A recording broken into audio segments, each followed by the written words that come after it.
வணக்கம் நண்பர்களே, நான் உங்க கல்வராயன் வெங்கடேஷ். இங்க பாருங்க, வாட்டர் ஆப்பிள் எவ்வளவு கொத்து கொத்தா தோட்டத்துக்குள்ள காய்ச்சிருக்குன்னு. தோட்டத்துக்குள்ள தேவையான எல்லா ஃப்ரூட்ஸ் ஐட்டமும் இருக்குங்க. பழம் சூப்பர் டேஸ்ட்டுங்க. இடம் எங்கன்னு பாத்தீங்கன்னா, சேலம் மாவட்டத்துல சின்ன ஊட்டின்னு அழைக்கிற கல்வராயன் மலையில கொன்னூர்ல இருந்து ஆத்தூர் போற தார் ரோட்டு மேல ரெண்டு பக்கமும் லேண்டுங்க. இதுக்கு பட்டா அப்படின்னு பாத்தீங்கன்னா 87 சென்ட்டுங்க. தரிசு 2 ஏக்கர் 25 சென்ட் லேண்டு மொத்தமா வந்திருக்குங்க. அவக்கடா பாருங்க, காய் எப்படி காய்ச்சிருக்கு அப்படின்னு. இதுக்குள்ள பலா, மாமரம், கொய்யா, எல்லா ஃப்ரூட்ஸ் ஐட்டமும் வச்சிருக்காங்க.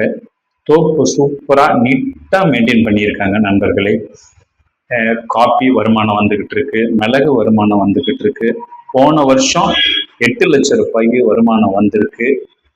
நீங்க நேரடியா பேசும்போது ஓனர் கூட உட்காந்து நீங்க எல்லா டீட்டெயில்ஸும் கேட்டுக்கலாம். தோட்டத்துல வந்தா தங்கறதுக்கு சின்ன ஒரு பண்ணை வீடுங்க, கார் பார்க்கிங்கு, அந்த வசதிகளோட நமக்கு லேண்ட் இருக்குதுங்க. இதுக்கு மொத்தமா கேட்கிற பட்ஜெட் 1 கோடியே